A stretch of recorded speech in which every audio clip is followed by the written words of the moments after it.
seen this a lot. Like anyone that I've seen in North America that became to a level that they have couple hundred employee, couple hundred million revenue, everyone thinks that you're so well off. You don't need to work anymore. Yeah. I never needed to work because my lifestyle was never driving best car, Yeah, living the sure. best. You weren't worried about those kinds of things. I was worried for about sure. like how am I fulfilling myself.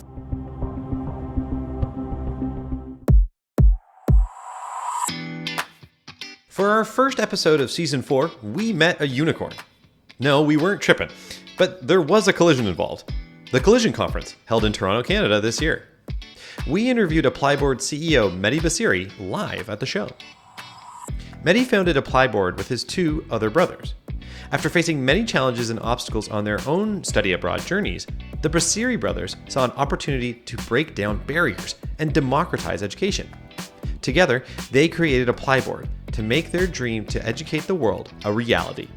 Now, ApplyBoard is estimated to be worth over $4 billion, making it a genuine unicorn. And we're off. It's Season 4 of Startup Different.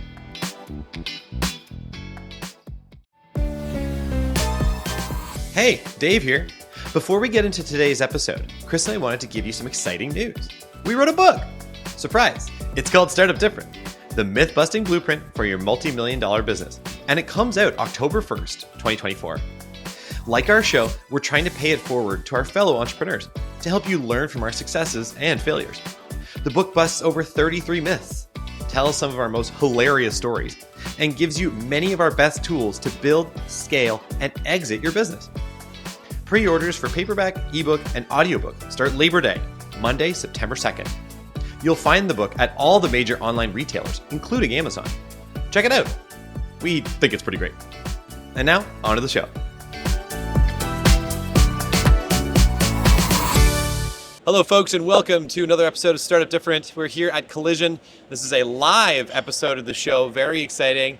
And we are with a good friend of mine, Meti, the founder of a kind of a big deal sort of company, ApplyBoard, one of the biggest, at least that I can think of nowadays, one of the biggest startups to come out of Kitchener-Waterloo, one of the biggest success stories.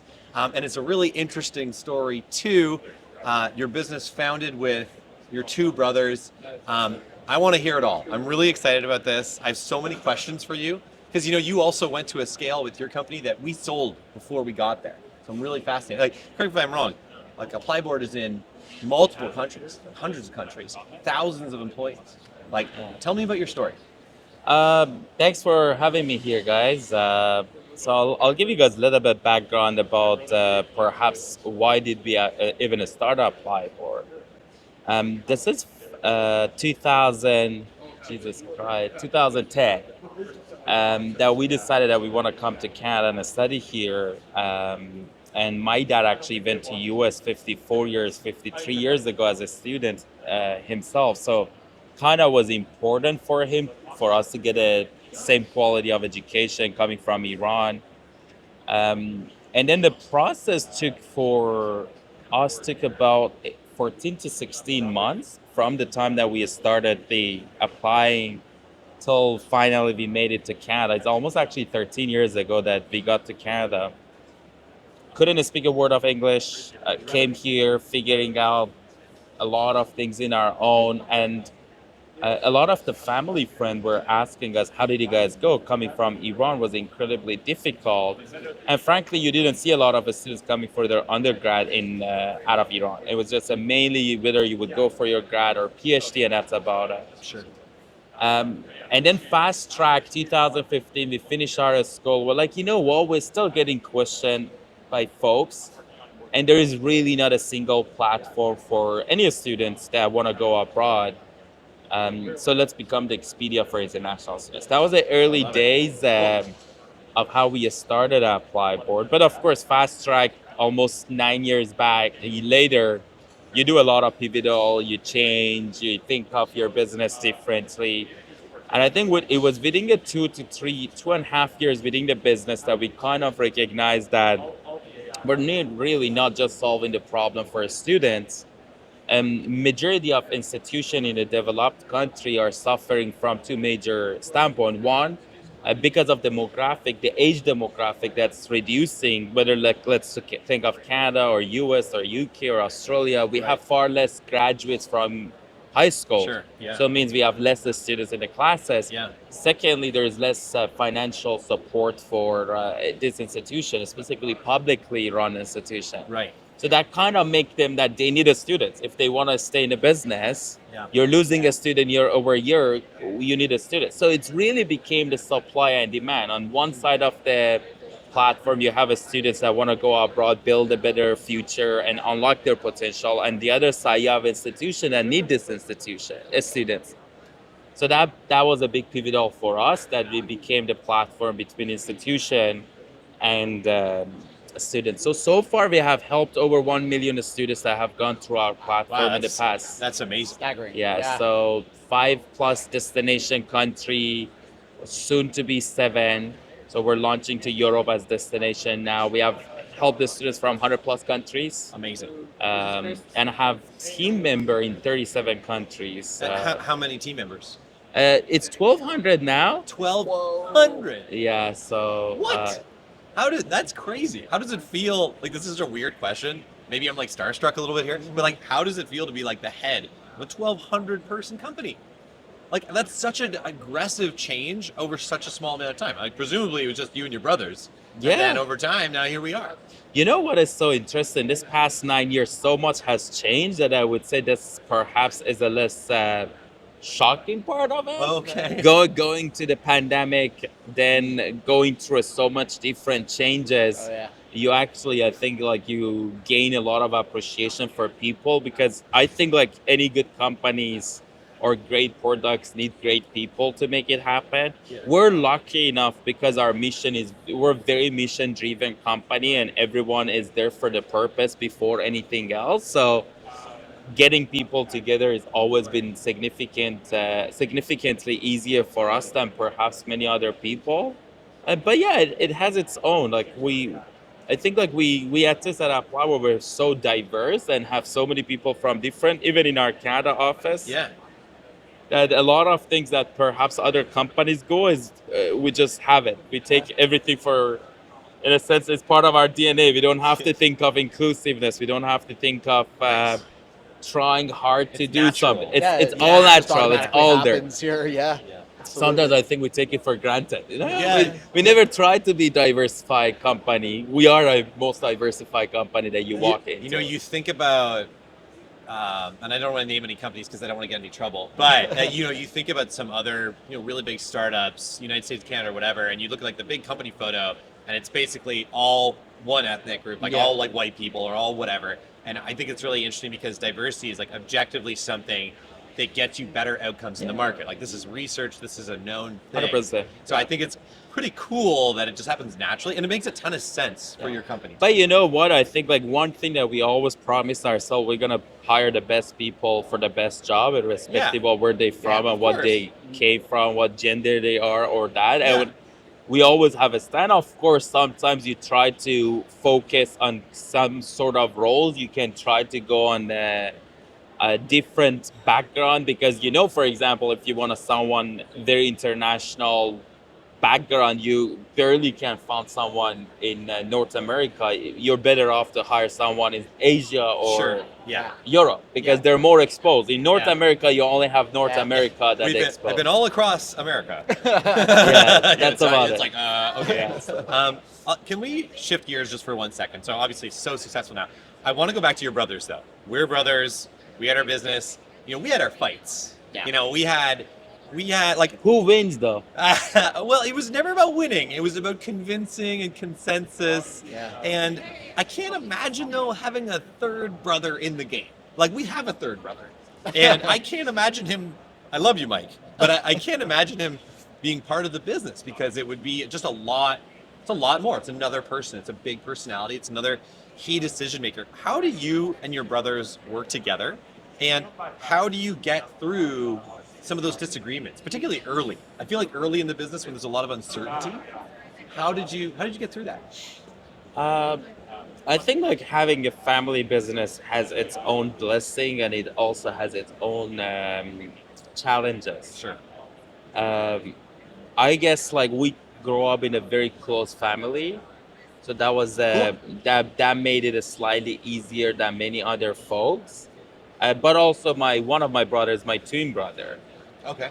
So I think it makes it a lot easier considering that we are complementary to each other. Our skills are very complementary Right. rather than a lot of overlap.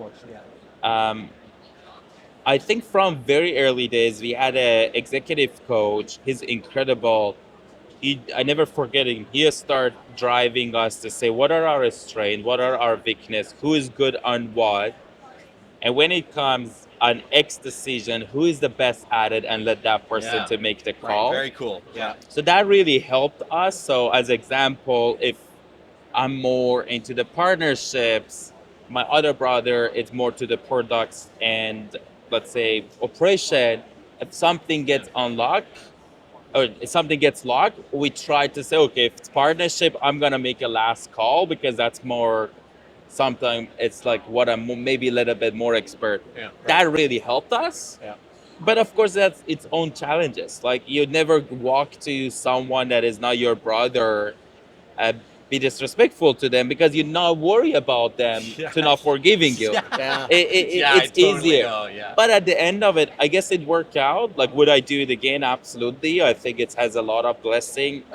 Like specifically, any business goes to up and downs. I think there is no business that you can say it was just a straight roller coaster and it was upward. There was no downward. Yeah.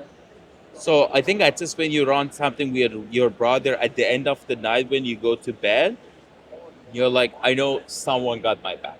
Right. Yeah, 100%. You wouldn't necessarily feel that, specifically in a very tough times, Yeah. from every single person around you. Of course, if someone been with the company 8 years, 7 years, their loyalty is built. Yeah. But you don't have to take that for like Yeah. it's right there for your brother. You know at the end he got you. Or Yeah. Because there was two of us, it was always like, everybody always thought, well, it's like 50-50. So we were always like deadlocked. And the way we broke the deadlock was usually data.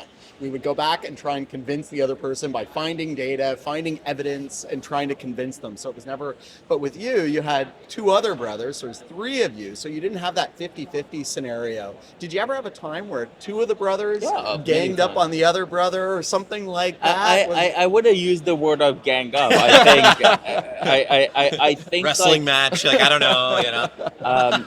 I think is perhaps is a better perspective of where each of us came from, like and where we were trying to achieve. Frankly, I think like it is just a part of any sweet and bitterness of anything. Like I'm sure you guys remember when you had hired someone, didn't work out 6 months, you had to figure it out. Yeah. Dealing with colleague is not anyhow easier than dealing your brother. So Yeah. like at least I think there is.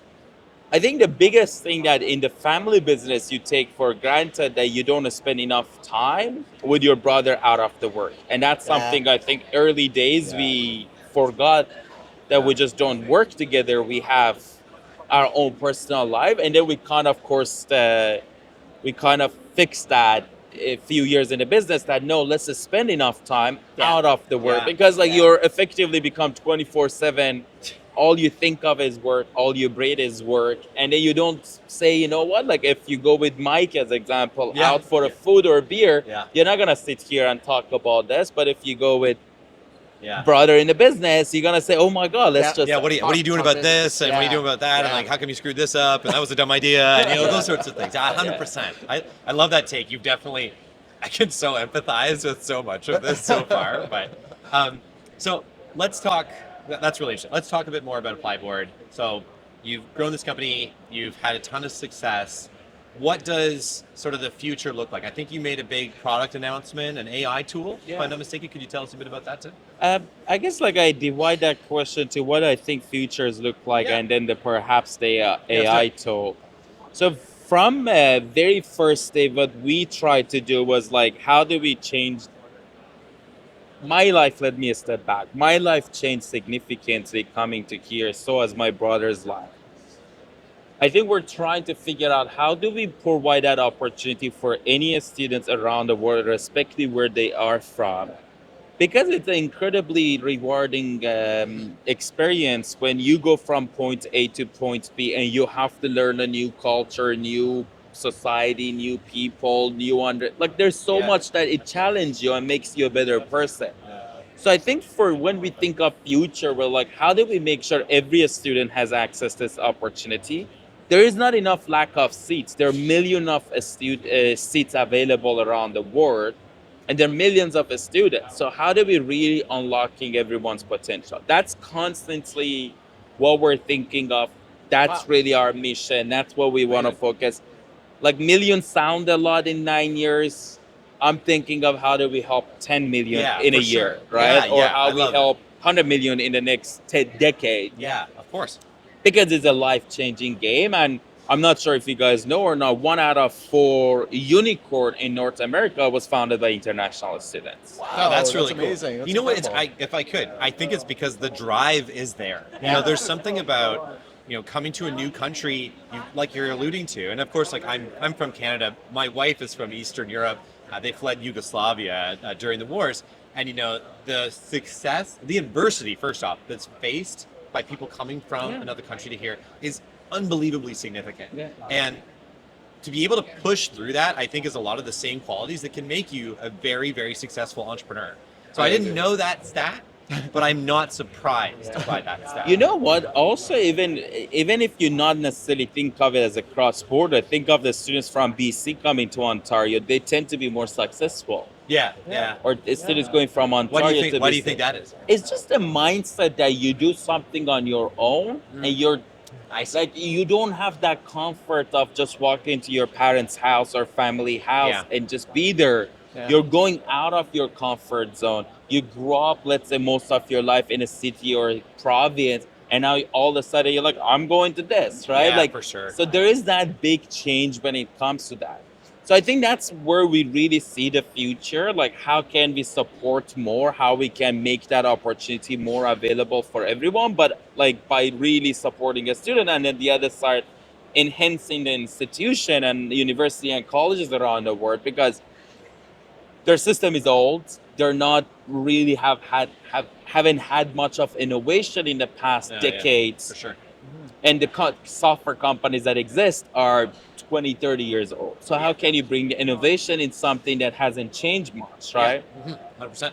And going back to the second part of it, and that's why one of the reasons that we invested a lot in Abby, which is our AI tool, and we work with Microsoft on that to build that and bring it up, was like, hey, like any student that think of going abroad may require a counselor. One of the challenges that we always face is a language barrier, as example. And one person mind and a counselor mind is always limited to what did you think of this institution or this program yesterday. You never can have the most up-to-date program, the information about the program or a school all around the world at any given point. It's just going to be impossible. Yeah. So how can we bring the smartest advisor, most unbiased advisor that has access to the most accurate information in multiple language at any given point in time? It's a That's perfect why, application, to be honest. It sounds such a good use of AI. pretty much. Yeah. And with the reason that we can do that very well, we have 10 plus million document that has been processed in our portal. We have 2+ million application that has gone to different institutions. So we really understand that journey of the students, so we can utilize a lot of our own data to support the students. And I think that's what makes it incredibly powerful and important. But effectively, we're thinking of now the only barriers could be for someone to access that counselor is the internet and a device. That's it. Sure. Then you have access to the most, perhaps the smartest counselor in your own language. Yeah, that's hugely valuable, especially for places that wouldn't have that kind of a resource. It seems like a no-brainer that, hey, I could use this incredibly effective tool to tell me what would be a good fit for me if I'm going to go abroad. That's really interesting. Should we have a must a myth? Yes, it's myth-busting time. Okay, so we have thousands of founders here today. I think I saw somewhere that there's 37,000 attendees at Collision this year. Let's assume a big chunk of them are founders. What is one piece of advice, or if you wish, maybe a myth that you'd want to bust that would be helpful to just about anybody in this room? Uh, Perhaps the best piece of advice that I have received from one of my very early investor and mentor is don't focus too much on destination. Try to enjoy the journey itself. Wow. Okay. And I think like many entrepreneurs, including of myself, when I go back to 9 years ago, you set destination in your mind. I need to be here by this rate, but then you get obsessed too much with that destination, and you forget that while you're doing that at the Yeah. same place. Like Yeah. I think entrepreneurship is something very joyful and incredibly rewarding. Yeah. And I'm not necessarily talking about a financial rewarding as a person. You see Yeah. yourself growing, you see yourself. Satisfaction. There you go. You're helping millions of people. Yeah, and I think like that is something that if I go back to early days, I would have tried to enjoy more of every day. And now any challenges that come my way, I'm like, you know what? It doesn't matter at the end. I also want to enjoy this and doing. Yeah. At the end, you do the right thing at every time, and then the score take care of itself. Yeah. I think that's something that I tend to tell people. Of course, persistence, don't give up. All Sure. those are common things that we hear. Yeah. And I think the only thing that comes to my mind that there is a lot of misperception is a lot of people think when you become a founder, and I wouldn't categorize myself as a successful founder yet because not? because my personal mission is not yet achieved, which is I want to make sure every student has access to that, Okay. that unlocking their potential. So then I feel like I'm still very small. We haven't even scratched the surface. Yeah. But there is this misunderstanding that all the founders knows everything. We don't. Yeah. No. We need to make mistake. And second piece is a lot of founders do this to get rich. Yeah. And it could be right. I'm not saying there is nothing wrong with you start something and you get significantly rewarded. But I also think there are a lot of founders that do that just for sake of because they love what they do. Yeah. It's not about the financial reward at the end. And the last piece, like, and I've seen this a lot, like anyone that I've seen in North America that became to a level that they have couple hundred employee, couple 100 million revenue, everyone thinks that you're so well off. You don't need to work anymore. Yeah. And again, goes back, like, I never needed to work because my lifestyle was never driving best car or Yeah, living Sure. the best. You weren't worried about those kinds of things. I was worried for about sure. like how am I fulfilling myself. Yeah. You after sound that. very centered. You There you sound go. like you really understand what it is that motivates you. And I would suggest that there's a big percentage of people here who have no idea what actually motivates them. But there's also a good chunk that I think are here because they want to make a difference. Yeah. At a fundamental level. I mean, that was us. Yeah. We never, you hear sometimes about founders being like, oh, I'm going to build this business so I can sell it. Buy the Ferrari, rip around in the parking lot a couple times. And that was never us either. I really think that you must have a clear mission that is something about changing the world in your own way. 100%. You know, 100%. I want to put an exclamation point behind enjoying the journey. When we were working, I was enjoying it, okay? But after having been acquired and exiting and kind of, the void afterwards, I had no idea how much I was actually enjoying Yeah. that journey that we were having. So I would certainly put an 100%. exclamation like mark behind world's that. smallest violin, right? But Yeah, we were yeah, enjoying yeah. the violin. Yeah. We were enjoying the But it's quite a bit. very Yeah. different. Once you're out, you don't have that journey anymore, Yeah. and you've given that up. Somebody else is having that journey without you, and Yeah. I really miss that. So Yeah. enjoy the journey. Is I, a really good piece of advice. I tell everyone that. Yeah. Yeah. Fair enough. Awesome. Well, thank you so much for joining us, folks. That's another episode here of Startup Different, live at the Collision Conference, sort of. And thank you so much, Meti, for being here. Really exciting stuff with ApplyBoard. Great conversation. Thank you. and hopefully we can get you on the show again sometime. This is Sounds awesome. like a plan. Thanks, Thank guys. you so much. Appreciate Thanks. it. Take Yeah. care. Awesome. Thanks for your Take time. care. Hey, you made it all the way to the end of the episode. Nicely done. If you enjoyed this episode, like, comment, and subscribe wherever you get your podcasts so the almighty algorithm can help others find us. Want more from Startup Different? Check out our book, Startup Different, the myth-busting blueprint for your multi-million-dollar business. Follow us on social. We're big on YouTube, Instagram, and LinkedIn. You can also check us out at startupdifferent.com. See you next week.